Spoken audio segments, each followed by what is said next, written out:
Hello नमस्कार साथियों, दूसरे सिविल क्लासेस में आप सब लोगों का स्वागत है, हार्दिक अभिनंदन है। जैसे कि आप भली बात जानते हैं कि कल से आपका उत्तराखंड प्रवक्ता भर्ती परीक्षा के संदर्भ में शिक्षण अभिरुचि की कक्षाएं प्रारंभ हो चुकी हैं। तो आज की भी जो आपकी चर्चा होगी वो शिक्षण अभिरुचि जैसी विषय वस्तु के संदर्भ में ही होगी। और हमने कल ही आपको बता दिया था कि जो भी आपका पाठ्यक्रम आपके कमीशन की ओर से आपको दिया गया है, जो भी टॉपिक आपके पाठ्यक्रम के अनुसार आपके सामने प्रस्तुत किए गए हैं, उन तमाम प्रकार के टॉपिक्स को इन ए वेरी सिस्टमेटिक वे हम दुष्यंत सिविल क्लासेस के माध्यम से आपके सामने रखना चाहेंगे। ये तमाम प्रकार की क्लासेस आपको रिकॉर्डेड फॉर्म में मिलेंगी और ये तमाम प्रकार की क्लासेस आपको दुष्यंत सिविल क्लासेस के मंच पर ही प्राप्त होंगी। कल हमने आपको अवगत कराने का प्रयास किया था कि आप लोग अपने आप को बिल्कुल भी परेशान करने का प्रयास नहीं करेंगे। जैसे आप लोग चैनल को विजिट करेंगे, आपको एक प्लेलिस्ट दिखाई पड़ेगी और उसका नाम क्या होगा, सूर्य किरण बैच होगा। यानी कि सूर्य किरण बैच में जो तमाम प्रकार के लेक्चर्स आपको मिलेंगे उत्तराखंड प्रवक्ता भर्ती परीक्षा के संदर्भ में ही मिलेंगे। और ये जो तमाम प्रकार के लेक्चर्स होंगे ये शिक्षण अभिरुचि के संदर्भ में ही आपको दिखाई पड़ेंगे। तो देखिएगा, हम चाहेंगे कि जब आप इस वीडियो को देख रहे होंगे तो आपके हाथ में आपका पाठ्यक्रम होना चाहिए और आपके पाठ्यक्रम में जो शिक्षण अभिरुचि वाला सेक्शन है उसमें जो खंड 1 है, खंड 1 में आपको पता क्या दिया गया है, भारतीय शिक्षा व्यवस्था। अब ये जो भारतीय शिक्षा व्यवस्था जैसी शब्दावली का प्रस्तुतिकरण खंड 1 के माध्यम से आपके सामने किया गया है और इसके आगे नाना प्रकार के कमीशंस हैं। आपने देखा होगा इसके आगे क्या नाना प्रकार के कमीशंस आपको दिए गए हैं। तो मेरे प्यारे साथियों, आपको तुरंत उन तमाम प्रकार के कमीशंस की ओर नहीं जाना है। असल में जो आपका कमीशन है आपसे अपेक्षा करके चल रहा है कि पहले आप भारतीय शिक्षा व्यवस्था जैसी शब्दावली को कैलकुलेट करें। और भारतीय शिक्षा व्यवस्था जैसी शब्दावली को कैलकुलेट करने का एक ही तरीका है कि भारतीय शिक्षा व्यवस्था की ऐतिहासिकता आपको देखनी पड़ेगी। और मैंने कई बार आपको बताया है कि जब मामला हिस्टोरिकल ग्राउंड का होता है या हिस्टोरिकल बैकग्राउंड का होता है तो आपको थोड़ी इतिहास की क्या है, यात्राएं करनी होती हैं।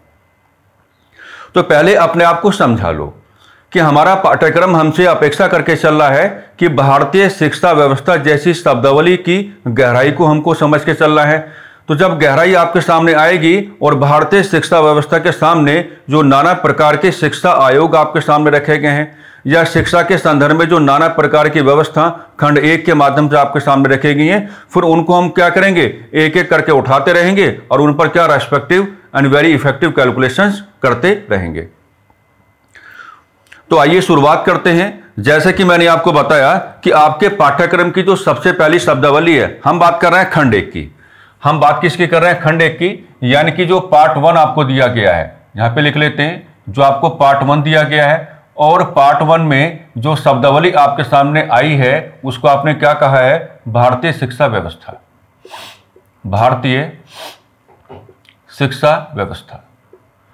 अब सीधी सी बात है कि ये जो आपका भारतीय शिक्षा व्यवस्था है, तो सबसे पहले आपको क्या करके चलना पड़ेगा, भारतीय शिक्षा व्यवस्था का ऐतिहासिक धरातल आपको डिस्कस करके चलना पड़ेगा। भारतीय शिक्षा व्यवस्था का ऐतिहासिक धरातल आपको क्या डिस्कस करके चलना पड़ेगा। और देखो भाई, जब हम लोग ऐतिहासिक धरातल की बात करेंगे, जब हम लोग क्या ऐतिहासिक धरातल की बात करेंगे तो हमारे अध्ययन और अध्यापन की यात्राएं कहाँ जानी चाहिए, हमारे अध्ययन कोमा अध्यापन की, हमारे अध्ययन कोमा अध्यापन की यात्राएं कहाँ जानी चाहिए। तो आपको कहना पड़ेगा कि हमारे अध्ययन और अध्यापन की जो यात्राएं जानी चाहिए वो भारतीय इतिहास की ओर आ जानी चाहिए। वो कहाँ जानी चाहिए, वो भारतीय इतिहास की ओर आ जानी चाहिए। और भारतीय इतिहास में क्या है, आप तीनों खंडों में यात्राएं करके चलेंगे। यानी कि भारतीय इतिहास का आप जो यात्राएं करेंगे उसमें आपको प्राचीनता भी लेके चलनी पड़ेगी अपने यहाँ की शिक्षा व्यवस्था का। भारतीय शिक्षा व्यवस्था का मध्यकालीन संदर्भ भी आपको लेकर के चलना पड़ेगा। भारतीय शिक्षा व्यवस्था का मध्यकालीन संदर्भ भी क्या आपको लेकर के चलना पड़ेगा। और मेरे प्यारे साथियों, भारतीय शिक्षा व्यवस्था का आधुनिक संदर्भ भी क्या है, आपको लेकर के चलना पड़ेगा। आधुनिक संदर्भ भी क्या है, ये आपको लेकर के चलना पड़ेगा। मैंने कल की कक्षा के माध्यम से आपको बताया था कि शिक्षण अभिरुचि के संदर्भ में संडे तक की जो भी क्लासेस आपकी आएंगी ये आपको बहुत अच्छे से तैयार करेंगी। शिक्षण अभिरुचि जैसी विषय वस्तु के संदर्भ में आपका प्रवेश कर पाना बहुत ज़्यादा क्या हो जाएगा, आसान हो जाएगा। तो मेरा कहने का तात्पर्य ये है कि आपको पाठ्यक्रम की समझ आ जानी चाहिए और आपके पाठ्यक्रम की डिमांड शुरुआत में जो खंड 1 आपको दिया गया है, खंड 1 में जो भारतीय शिक्षा व्यवस्था है जैसी शब्दावली आपके सामने रखी गई है, तो वो चाहता है कि आप भारतीय शिक्षा व्यवस्था का हिस्टोरिकल बैकग्राउंड सबसे पहले डिस्कस करें। और जब आप भारतीय शिक्षा व्यवस्था का हिस्टोरिकल बैकग्राउंड सबसे पहले डिस्कस करने की बात करेंगे तो आपके अध्ययन और अध्यापन की जो यात्राएं हैं उनकी जो कंप्लीट डिपेंडेंसी है वो भारतीय इतिहास पर आ जानी चाहिए। और भारतीय इतिहास में आपको प्राचीनता भी लेके चलनी पड़ेगी और भारतीय शिक्षा व्यवस्था का आधुनिक मध्यकालीन संदर्भ भी आपको लेके चलना पड़ेगा और भारतीय शिक्षा व्यवस्था का आधुनिक संदर्भ भी क्या साथियों आपको लेकर के चलना पड़ेगा। कोई बात नहीं है, चीजों को समझते हैं कि जो आपका इंडियन एजुकेशन सिस्टम है इसका जो आपका प्राचीनता है, मैंने कल की कक्षा में थोड़ा इशारा किया था, इसकी जो प्राचीनता है तो इसकी प्राचीनता आप कहाँ लेकर के चलेंगे, है ना। देखो इसकी प्राचीनता आप कहाँ लेके चलेंगे, तो इसकी प्राचीनता जो आप लेके चलेंगे वही जो मैंने कल की क्लास में लास्ट में आपको हल्का सा समझाया था कि आपको कहाँ पे आ जाना है। हमारी सबसे प्राचीनतम जो शिक्षा पद्धति है उसको हम क्या कहते हैं, गुरुकुल शिक्षा पद्धति कहते हैं। उसको हम क्या कहते हैं, गुरुकुल शिक्षा पद्धति कहते हैं। गुरुकुल शिक्षा पद्धति उसको कहा जाता है। और ये जो आपका गुरुकुल शिक्षा पद्धति है, अब मेरी बातें प्यार से समझना, मैंने क्या कल की क्लास में हल्का सा इशारा किया था लेकिन आज इसकी मैं गहराई आपको दिखाने की बात करूंगा। देखिए गुरुकुल शिक्षा पद्धति में यह कहना बहुत ज्यादा आसान है कि वेदों का अध्ययन है, चाहे तो ये कह सकते हैं आपकी वेदों का अध्ययन है, वेदों का अध्ययन है, ठीक है, वेदों का अध्ययन है। अगर आपको ये नहीं कहना तो आप ये भी कह सकते हैं कि वैदिक साहित्य का अध्ययन है, वैदिक साहित्य का अध्ययन है। अगर आपको ये भी नहीं कहना है तो आप मेरे प्यारे साथियों ये भी कह सकते हैं कि वैदिक कल्चर की स्टडी है, यानी कि वैदिक संस्कृति का अध्ययन है। वैदिक संस्कृति का क्या अध्ययन है, वैदिक संस्कृति का अध्ययन है, वैदिक संस्कृति का अध्ययन है। ओके, अब देखो अगर आप गुरुकुल शिक्षा पद्धति को बड़े प्यार के साथ समझना चाहते हो तो पहले आपको थोड़ा सा रेफरेंस किसका लेना पड़ेगा, थोड़ा सा रेफरेंस आपको लेना पड़ेगा वर्ण व्यवस्था का। अब मेरी बातों को समझना, वर्ण व्यवस्था का रेफरेंस आपको लेकर के चलना पड़ेगा। और जैसे कि हम भली बातें जानते हैं कि वर्ण व्यवस्था में क्या है, 4 प्रकार के वर्णों की चर्चा है, 4 प्रकार के वर्णों की चर्चा है। क्या कहेंगे, 4 प्रकार के वर्णों की चर्चा है, 4 प्रकार के वर्णों की चर्चा है। और ये जो 4 प्रकार के वर्ण आपके सामने आते हैं आप लोग भली बातें जान पा रहे होंगे। एक वर्ण क्या हो गया आपका ब्राह्मण हो गया, एक वर्ण क्या हो गया आपका क्षत्रिय हो गया, और एक वर्ण क्या हो गया आपका वैश्य हो गया, और एक वर्ण क्या हो गया आपका शूद्र हो गया। एक वर्ण क्या हो गया आपका शूद्र हो गया। और हम अपनी चर्चा में शूद्र के साथ यहां पर क्या मिला के चलेंगे, महिला वर्ग मिला करके चलेंगे। हम अपनी चर्चा में शूद्र के साथ क्या मिला के चलेंगे, महिला वर्ग मिला के चलेंगे, क्योंकि आगे मैकाले का जब आप डिस्कशन करोगे तो मैकाले की ओर से महिला वर्ग की चर्चाएं आपको करके चलनी पड़ेंगी, तो आपको परेशानियों का सामना ना करना पड़े, इस नाते हम इस प्रकार का डिस्कशन आपके सामने एस्टैब्लिश कर पा रहे हैं। तो ये जो आपके 4 प्रकार के वर्णाज आपको दिखाई पड़ते हैं, ब्राह्मण हैं, क्षत्रिय हैं, वैश्याज हैं, या आपके शूद्राज हैं, और शूद्राज के साथ ही आपने क्या एडप्ट कर दिया है, महिला वर्ग को आपने एडप्ट कर दिया है। अब इन सबको आप कहां लेके जाओ, इन सबको आप कहां लेके जाओ, उत्तर वैदिक काल में लेकर के जाओ। इन सबको आप कहां लेके जाओ, उत्तर वैदिक काल में लेके जाओ। और जब आप इन सबको उत्तर वैदिक काल में लेकर के जाओगे तो उत्तर वैदिक काल में साथियों वर्ण व्यवस्था के साथ एक व्यवस्था जुड़ती है, उसको क्या कहते हैं, द्विज जैसी व्यवस्था। उसको क्या कहा जाता है, द्विज जैसी व्यवस्था कहा जाता है।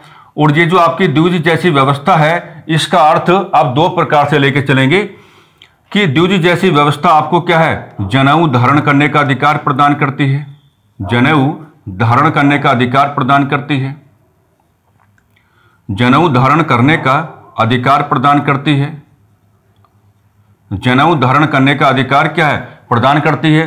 साथ ही साथ आपको यह भी कह के चलना पड़ेगा कि उपनयन संस्कार कराने का अधिकार प्रदान करती है। उपनयन संस्कार क्या कहेंगे? उपनयन संस्कार, है ना, उपनयन संस्कार कराने का क्या है? अधिकार प्रदान करती है, अधिकार प्रदान करती है। तो यहां पर ये जो हम देख पा रहे हैं कि हमको अपने यानी कि भारतीय शिक्षा व्यवस्था की जो प्राचीनता हमको डिस्कस करना होता है, तो प्राचीनता तो आपको गुरुकुल शिक्षा पद्धति में ही लेकर के चलनी होगी। और गुरुकुल शिक्षा पद्धति में आप बता पा रहे हैं कि वेदों का अध्ययन है, वैदिक साहित्य का अध्ययन है या वैदिक संस्कृति का अध्ययन है। लेकिन गुरुकुल शिक्षा पद्धति को समझने का सबसे बढ़िया तरीका यह भी है कि आप पहले वर्ण व्यवस्था की चर्चा हल्की सी करें। और वर्ण व्यवस्था में 4 प्रकार के वर्णों का डिस्कशन आप करके चले, ब्राह्मण, क्षत्रिय, वैश्य, शूद्र। और शूद्र वर्ण के साथ ही आप किसको जोड़ लें? महिला वर्ग को आप जोड़ के चलें। और इस वर्ण व्यवस्था को आप कहां लेके जाएं? उत्तर वैदिक काल में आप लेके जाएं। और इस वर्ण व्यवस्था का संबंध उत्तर वैदिक काल की ओर से आप द्विज जैसी व्यवस्था के साथ करके चलें। और द्विज जैसी व्यवस्था का मतलब आप 2 प्रकार से बता के चलें कि द्विज जैसी व्यवस्था आपको जनेऊ धारण करने का अधिकार प्रदान कर देती है और द्विज जैसी व्यवस्था आपको उपनयन संस्कार कराने का अधिकार प्रदान कर देती है।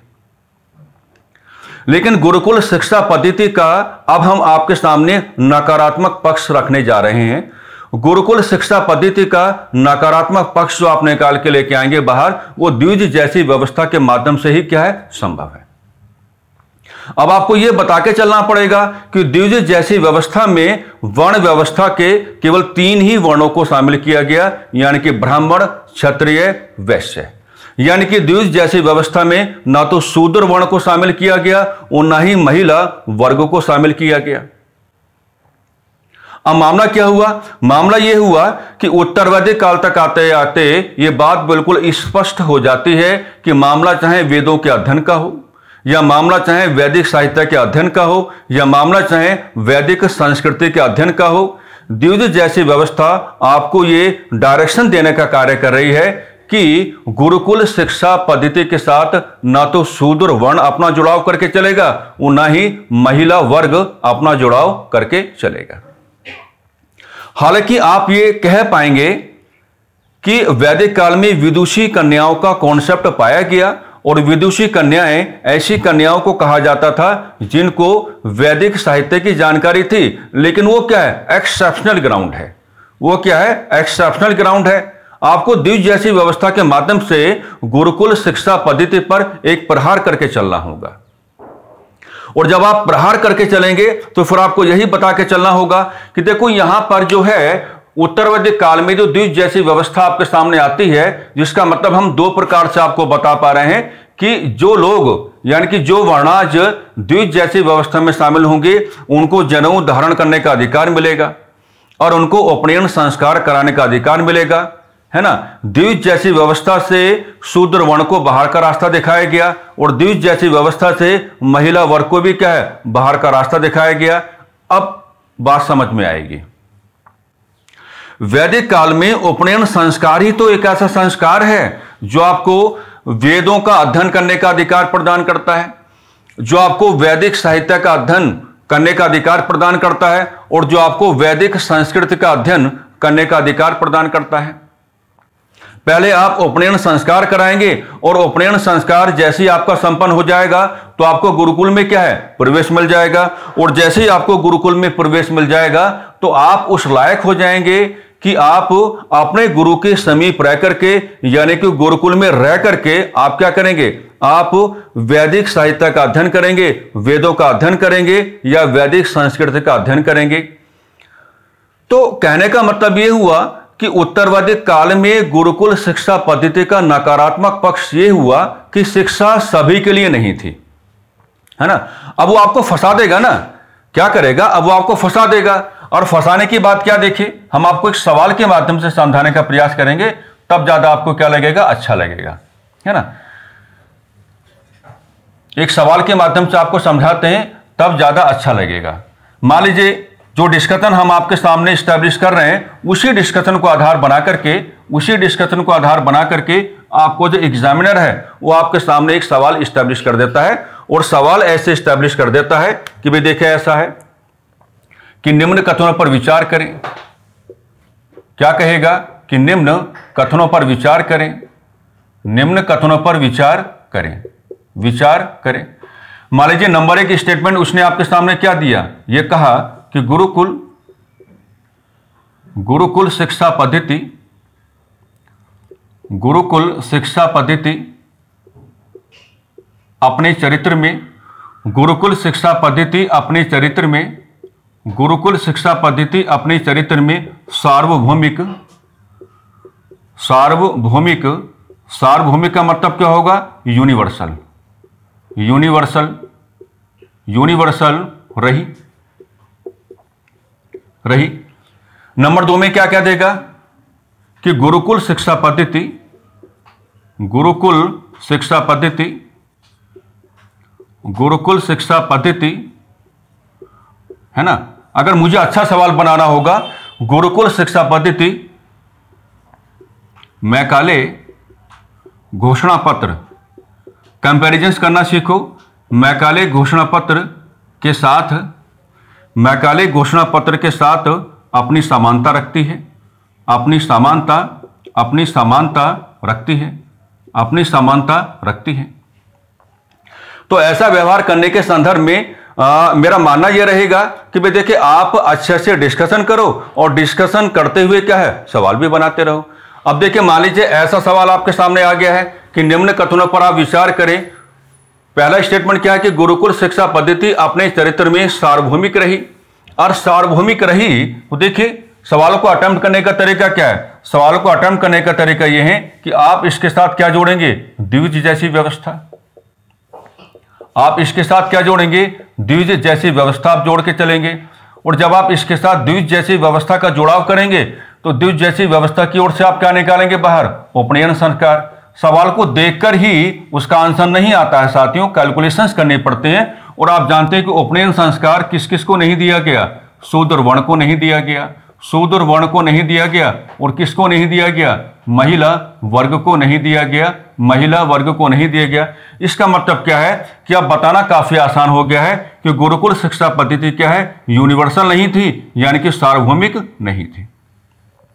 क्योंकि मैं अभी भी बोल रहा था कि गुरुकुल शिक्षा पद्धति सभी के लिए नहीं है। गुरुकुल शिक्षा पद्धति द्विज जैसी व्यवस्था के माध्यम से अपना जो प्रॉपर प्रेजेंटेशन है वो आपके सामने करके चलती है।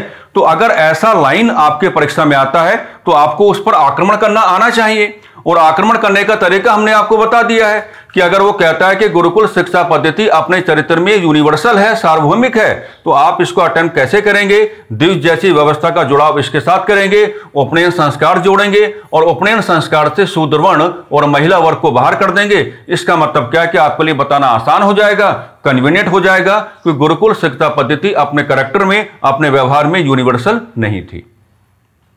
आगे क्या कहता है कि गुरुकुल शिक्षा पद्धति मैकाले घोषणा पत्र के साथ अपनी समानता रखती है।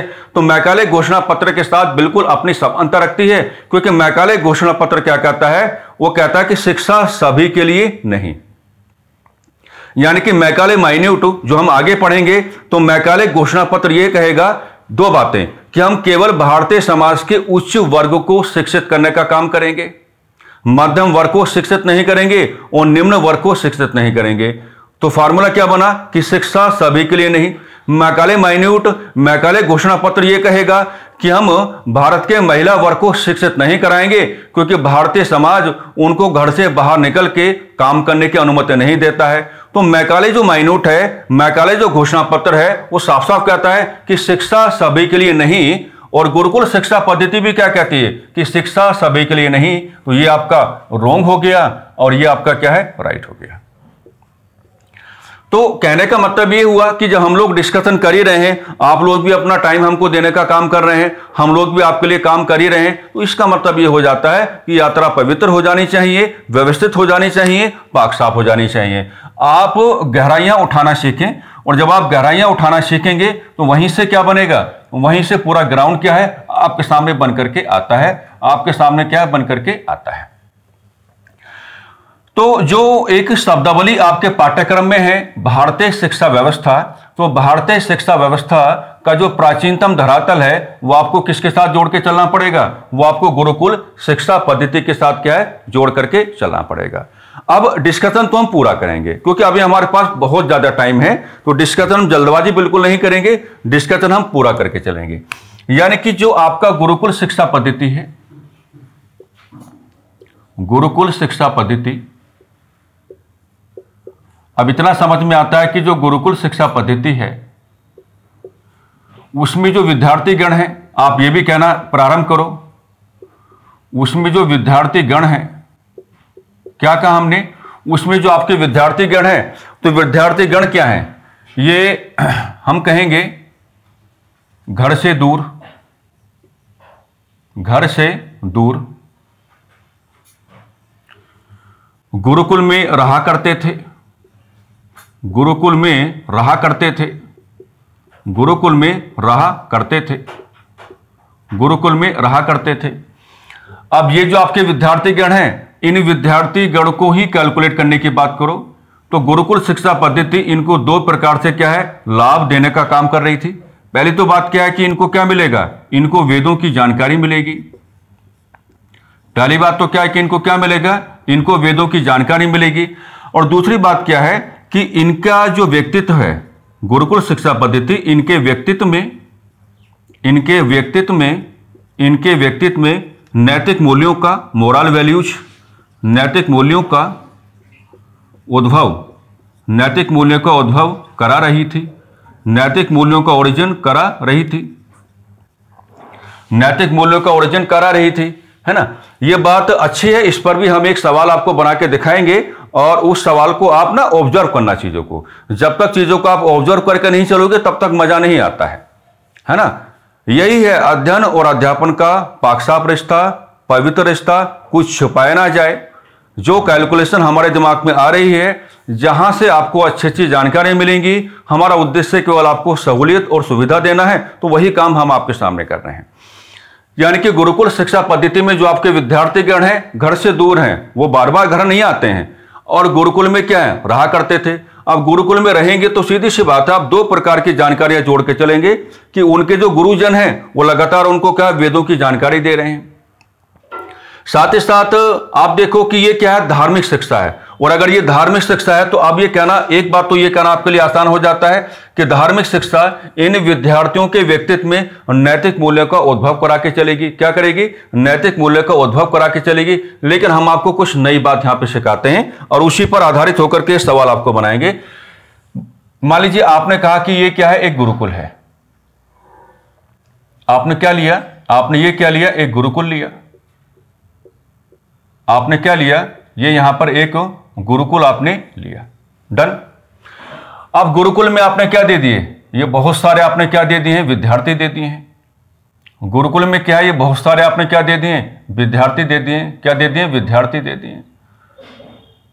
तो अगर कोई व्यक्ति यहां से क्रांतिकारी सवाल बनाना चाहे तो बड़े प्यार के साथ क्रांतिकारी सवाल बनाया जा सकता है। जैसे आप मेरी बातों को अच्छे से ऑब्जर्व करेंगे। मामला यह है कि ये जो गुरुकुल है ना, या ये जो आपके गुरुकुल शिक्षा पद्धति है, इस गुरुकुल शिक्षा पद्धति में है ना समाजवादी व्यवहार, समाजवादी व्यवहार रहा। आप ऐसा कहना शुरू करेंगे, समाजवादी व्यवहार रहा, समाजवादी व्यवहार रहा। थोड़ा और आसान बनाते हैं, समाजवादी व्यवहार रहा, इसका मतलब क्या है कि सामूहिकता का भाव देखा गया। इसका मतलब क्या है, सामूहिकता का भाव देखा गया, सामूहिकता का भाव देखा गया, सामूहिकता का भाव देखा गया, सामूहिकता का भाव देखा गया। डन। इसका मतलब क्या हुआ कि व्यक्तिगत कल्याण, व्यक्तिगत कल्याण की उपेक्षा की गई, व्यक्तिगत कल्याण की उपेक्षा की गई, व्यक्तिगत कल्याण की उपेक्षा की गई, व्यक्तिगत कल्याण की उपेक्षा की गई। और इसका मतलब क्या है, अर्थात सामूहिक कल्याण पर जोर दिया गया, अर्थात सामूहिक कल्याण पर जोर दिया गया, अर्थात सामूहिक कल्याण पर जोर दिया गया, सामूहिक कल्याण पर जोर दिया गया, है ना। भले ही हमने अब ये भी सीखा कि गुरुकुल शिक्षा पद्धति का अपने आप में एक निगेटिव एस्पेक्ट सामने आता है कि गुरुकुल शिक्षा पद्धति अपने चरित्र में, अपने व्यवहार में यूनिवर्सल यानी कि सार्वभौमिक नहीं रही, लेकिन गुरुकुल शिक्षा पद्धति का समाजवादी व्यवहार भी रहा। और समाजवादी व्यवहार तो आपको जोड़ के चलना पड़ेगा। आप किसी का इंतजार नहीं करेंगे कि सवाल कोई आपके लिए किस नेचर का बनाएगा, आप अपनी तैयारी पूरी मजबूती के साथ लेके चलेंगे ताकि सवाल का नेचर या सवाल की डायरेक्शन कोई भी हो, आप सवाल के साथ फाइट कर पाओ। क्योंकि मैं फिर वही कहूंगा, अगर आपको यह लगता होगा या विद्यार्थियों को अगर ऐसा लगता होगा कि सवाल को हमने देखा और सवाल को देखते ही आंसर आ जाएगा, तो ये कुछ ही सवालों में संभव हो पाता है, लेकिन अधिकांश सवालों में संभव नहीं हो पाता है। अधिकांश सवालों के साथ यानी कि जो सवाल आपको वाकई में सिलेक्शन दिलवा करके चलेंगे, उन सवालों के साथ आपको अपनी कैलकुलेशंस करनी होती हैं, आपको अपना एसोसिएशन स्थापित करना होता है और ये करके चलना पड़ेगा आपको।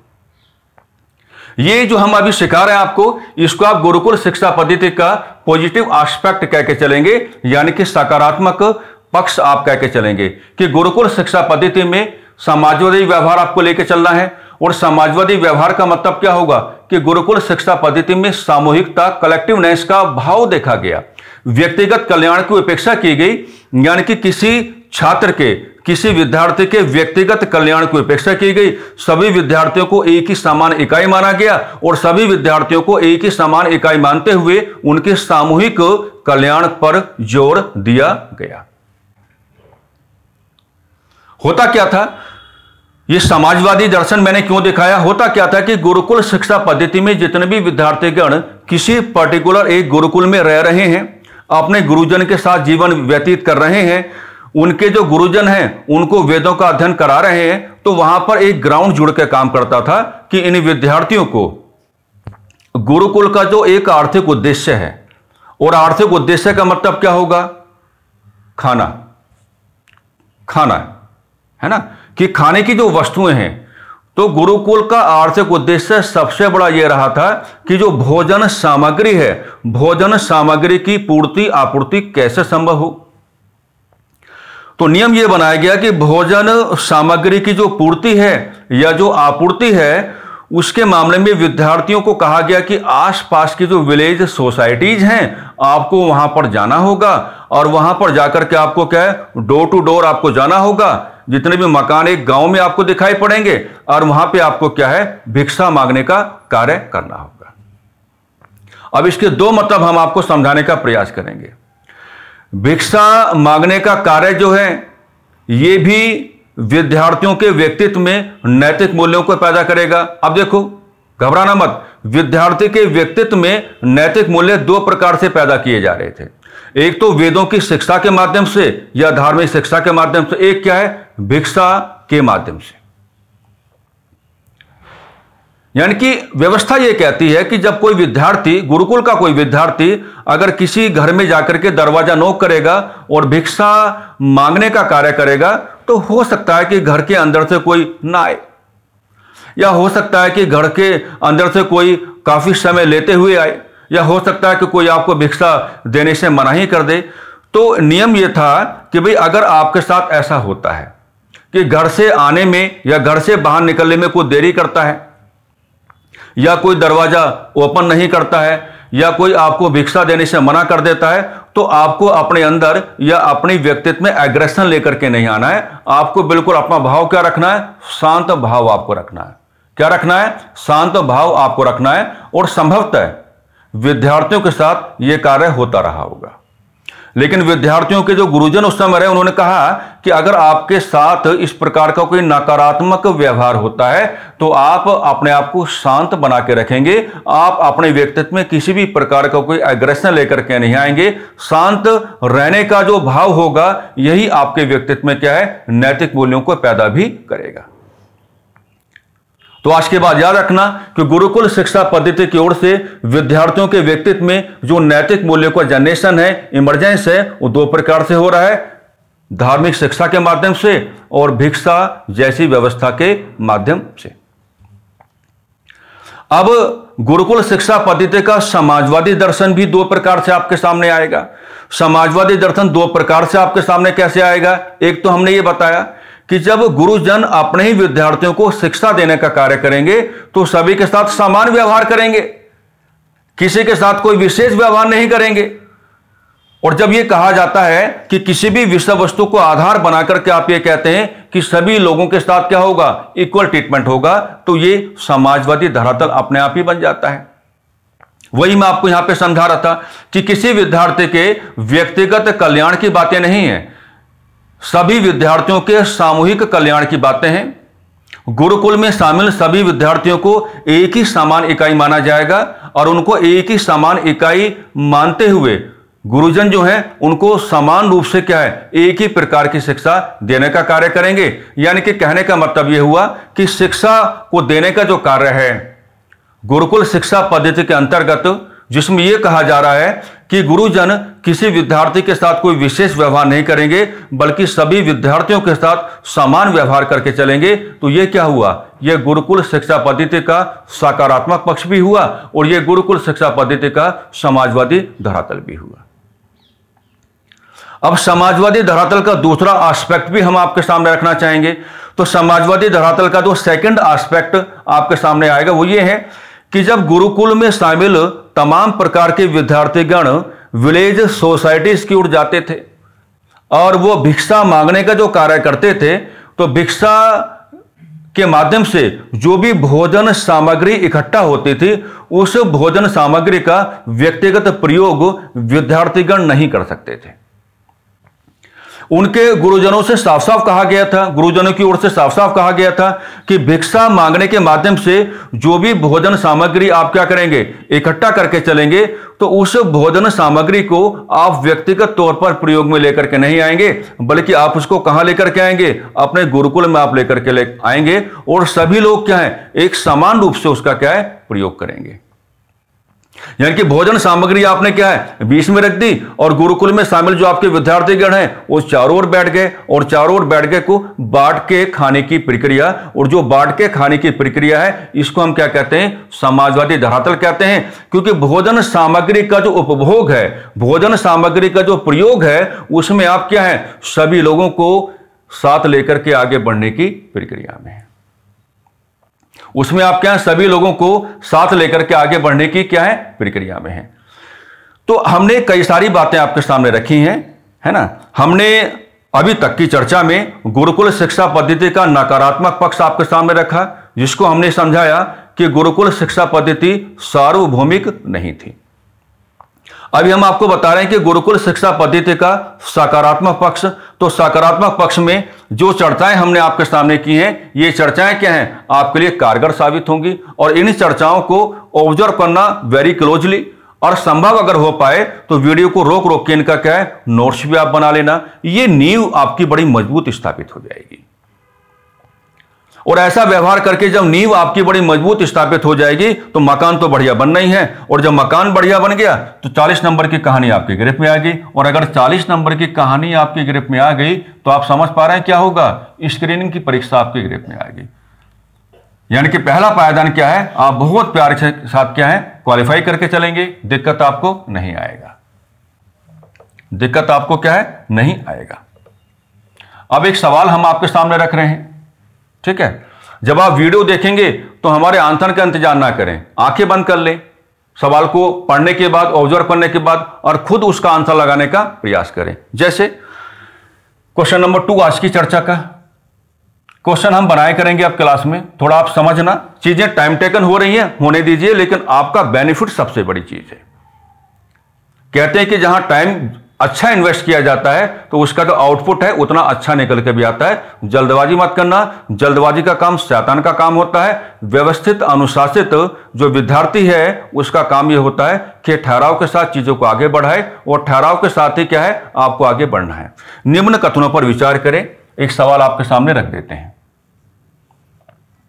निम्न कथनों पर विचार करें, निम्न कथनों पर विचार करें। जैसे हमने कहा कि गुरुकुल शिक्षा पद्धति, गुरुकुल शिक्षा पद्धति अपना संबंध, गुरुकुल शिक्षा पद्धति अपना संबंध समाजवादी चिंतन ओब्लिक विचारधारा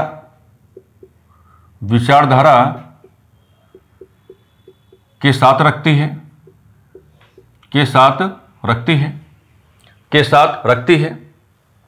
नंबर 2, गुरुकुल शिक्षा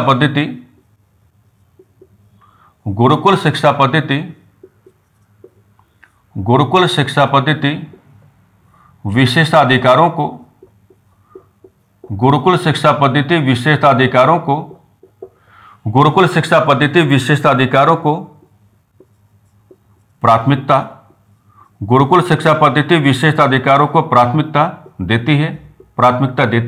अभी 2 प्रकार के कथन हमने आपके सामने रखे हैं।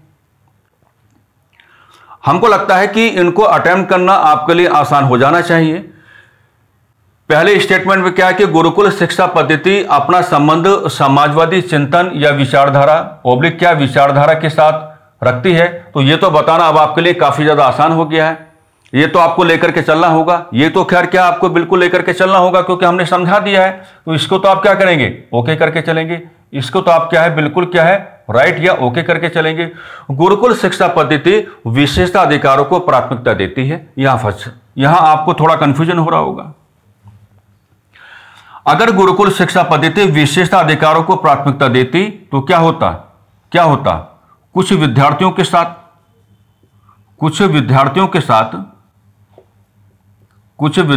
साथ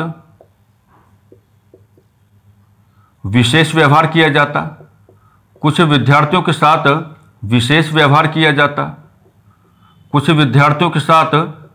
व्यवहार किया जाता। जबकि ऐसा नहीं है। हमने अभी भी डिस्कस किया कि गुरुकुल शिक्षा पद्धति आपको ये समझाने का कार्य कर रही है कि प्रत्येक छात्र के साथ क्या होगा, समान व्यवहार होगा। यानी कि किसी छात्र के साथ या छात्रों के किसी समूह के साथ आप विशेष व्यवहार नहीं करेंगे। और जब विशेष व्यवहार करने की अनुमति आपको है ही नहीं तो काहे का विशेषाधिकार, यानी कि विशेषाधिकार कट जाएगा। और जैसे विशेषाधिकार कटेगा तो ये क्या होगा, आपको रॉन्ग हो जाएगा। यानी कि हम कहेंगे कि 1 इज राइट, आंसर क्या आएगा आपका, 1 is right and second is wrong, 1 is right and second is wrong. ठीक है। तो आपके पाठ्यक्रम में जो एक व्यवस्था दी गई है, जिसको आपने कहा था कि भारतीय शिक्षा व्यवस्था, तो भारतीय शिक्षा व्यवस्था की जो प्राचीनता है वो गुरुकुल शिक्षा पद्धति की ओर से आपके सामने आनी ही थी। और गुरुकुल शिक्षा पद्धति में जो very effective and calculative ground हैं वो हमने क्या है, आपके सामने यहां पर क्या है, इस्टेब्लिश कर दिए हैं। ठीक है। इस तरीके से क्या है, आप अपने ही यहाँ की शिक्षा व्यवस्था की जो प्राचीनता है उस प्राचीनता को क्या है, आप बाहर ला सकते हैं। किसी प्रकार की कोई समस्या नहीं है। क्या कहा हमने, किसी प्रकार की कोई समस्या नहीं है। थोड़ा डिस्कशन को और आगे बढ़ाते हैं। हेडिंग आपका वही रहेगा, क्योंकि हेडिंग आपका ही चलेगा। अभी क्या है, यही हेडिंग आपका चलेगा। इसी में जो आपके सब टॉपिक्स हैं वो थंबनेल के माध्यम से आपके सामने आते रहेंगे, है ना। जैसे आज का जो थंबनेल आपके सामने आएगा तो आपको उसको आइडेंटिफाई करने में दिक्कत नहीं होगी। तो हमने कहा कि भारतीय शिक्षा व्यवस्था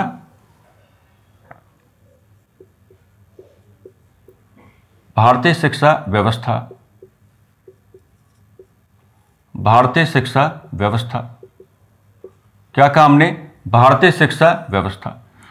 अब भारतीय शिक्षा व्यवस्था का जो प्राचीनतम धरातल है वो गुरुकुल शिक्षा पद्धति के माध्यम से तो आपने डिस्कस कर लिया है।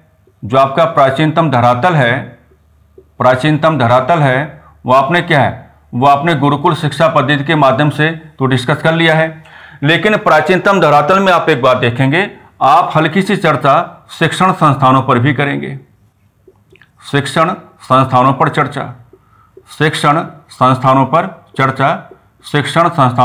चर्चा। और जब आप शिक्षण संस्थानों पर चर्चा करके चलेंगे तो आप प्रत्येक प्रकार के शिक्षण संस्थान को हाईलाइट करके नहीं चलेंगे। शिक्षण संस्थान ऐसा होना चाहिए जो ऑलरेडी क्या है, वेल इस्टेब्लिश्ड है, जो ऑलरेडी आपका क्या है, वेल इस्टेब्लिश्ड है। जैसे शिक्षण संस्थानों पर चर्चा जब आप करेंगे तो आप तक्षशिला विश्वविद्यालय को हाईलाइट कर सकते हैं। तक्षशिला तक्षशिला विश्वविद्यालय। और आप लोग जानते हैं कि जो तक्षशिला विश्वविद्यालय है ये आपको कहाँ दिखाई पड़ेगा उस समय? North west frontier province of India. ठीक है। आप चाहें तो आप किसको दिखा सकते हैं? आप नालंदा, आप क्या है नालंदा विश्वविद्यालय को दिखा सकते हैं। आप क्या नालंदा विश्वविद्यालय को दिखा सकते हैं, विश्वविद्यालय को दिखा सकते हैं। और आप जानते हैं कि नालंदा विश्वविद्यालय कहाँ आपको लेके चलना है? मॉडर्न बिहार में आपको लेके चलना है। कहाँ लेके चलना है? मॉडर्न बिहार में आपको लेके चलना है। मॉडर्न बिहार में आपको लेके चलना है। इतिहास की जब हम चर्चाएं करेंगे, इतिहास की, क्योंकि अभी जो आपका यूपीपीएससी का पैटर्न है वो यही कहता है, तो जब आप इतिहास पढ़ेंगे हमारे साथ प्राचीन भारतीय इतिहास, तो वहां हम कुछ ऐसे ग्राउंड आपके सामने क्या रखेंगे? अलग प्रकार से रखेंगे। अब ये दिखाने की आवश्यकता नहीं कि नालंदा विश्वविद्यालय की स्थापना किसने की है या इसको नष्ट किसने करवाया। अब ये दिखाने की आवश्यकता नहीं कि तक्षशिला विश्वविद्यालय की स्थापना किसने की है। ऐसा व्यवहार आप क्या बिल्कुल भी करके नहीं चलेंगे। एक मिलेगा आपको क्या? विक्रमशिला। क्या मिलेगा? विक्रमशिला, विक्रमशिला विश्वविद्यालय। ये जो आपका विक्रमशिला विश्वविद्यालय है, इसको भी आप क्या है, वैसे तो उस समय बंगाल में दिखाया जाता है, लेकिन आप इसको क्या दिखाएंगे यहाँ पर आज के समय में? आप इसको मॉडर्न बिहार में ही दिखा सकते हैं। कहाँ दिखाएंगे? मॉडर्न बिहार में आप दिखाएंगे। तो भारतीय शिक्षा व्यवस्था के संदर्भ में जो प्राचीनतम धरातल है उसमें गुरुकुल शिक्षा पद्धति की कैलकुलेशन आपने कर ली है। गुरुकुल शिक्षा पद्धति का जो है वह प्रत्येक प्रकार का जो भाव है, प्रत्येक प्रकार का जो भाव है वो हमने आपके सामने क्या इस्टेब्लिश कर दिया है। साथ ही साथ है ना, हमने थोड़ा ये भी आपको बताने का प्रयास किया है कि भारतीय शिक्षा व्यवस्था का जो प्राचीनतम धरातल है उसमें जो जाने माने विश्वविद्यालय हैं, उसमें जो आपके जाने माने विश्वविद्यालय हैं, जैसे तक्षशिला विश्वविद्यालय हो जाता है, नालंदा विश्वविद्यालय हो जाता है, या आपका विक्रमशिला विश्वविद्यालय हो जाता है ना। हालांकि ये आप कैसे कह सकते हैं कि तक्षशिला विश्वविद्यालय में जो है हिंदू समाज से संबंधित, हिंदू समाज से संबंधित ग्रंथों का अध्ययन,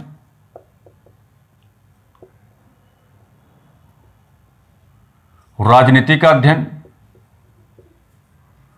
राजनीति का अध्ययन, आर्थिक व्यवहार का अध्ययन, ये सब कुछ शामिल रहेगा। आर्थिक व्यवहार का अध्ययन, आर्थिक व्यवहार का अध्ययन, है ना। लेकिन जो आपके नालंदा और विक्रमशिला विश्वविद्यालय हैं ये थोड़े अलग हो जाते हैं, ये थोड़े अलग हो जाते हैं, यानी कि इनका संबंध आप क्या है, इनका संबंध आप जो है वैदिक संस्कृति के साथ तो जोड़ के नहीं चलेंगे।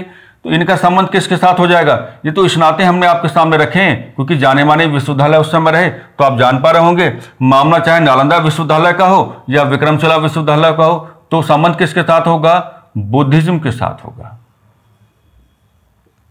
संबंध किसके साथ होगा? बुद्धिज्म के साथ होगा। तो इनको बस हल्का सा आपको जोड़ के चलना है यहां पर, ठीक है। इनको क्या हल्का सा क्या आपको जोड़ के चलना है। तो आप जान पा रहे हैं कि व्यवस्थित तौर पर आपकी कक्षाएं प्रारंभ हो चुकी हैं। शिक्षण अभिरुचि के पाठ्यक्रम में जो पहली शब्दावली है भारतीय शिक्षा व्यवस्था, उसका प्राचीनतम संदर्भ जिस रूप में आपको देख करके चलना चाहिए था उसका रेफरेंस हमने आपके सामने रख दिया है। सवाल भी आपको बना के दिखाए, सवालों को अटेम्प्ट करना भी आपको सिखाया। अब ये चर्चाएं आगे बढ़ती रहेंगी। कल हम पहले देखेंगे भारतीय शिक्षा व्यवस्था का मध्यकालीन संदर्भ, और कल ही आपका स्टार्ट हो जाएगा भारतीय शिक्षा व्यवस्था का आधुनिक संदर्भ। आधुनिक संदर्भ की यात्राएं क्या होंगी? काफी लंबी होंगी, क्योंकि जो आपका खंड 1 है वो पूरा उसी पर क्या है, डिपेंड है, ठीक है ना। तो बस इन्हीं सकारात्मक शब्दावलियों के साथ हम आज की चर्चा को थोड़ा विराम देना चाहेंगे। नमस्कार, धन्यवाद।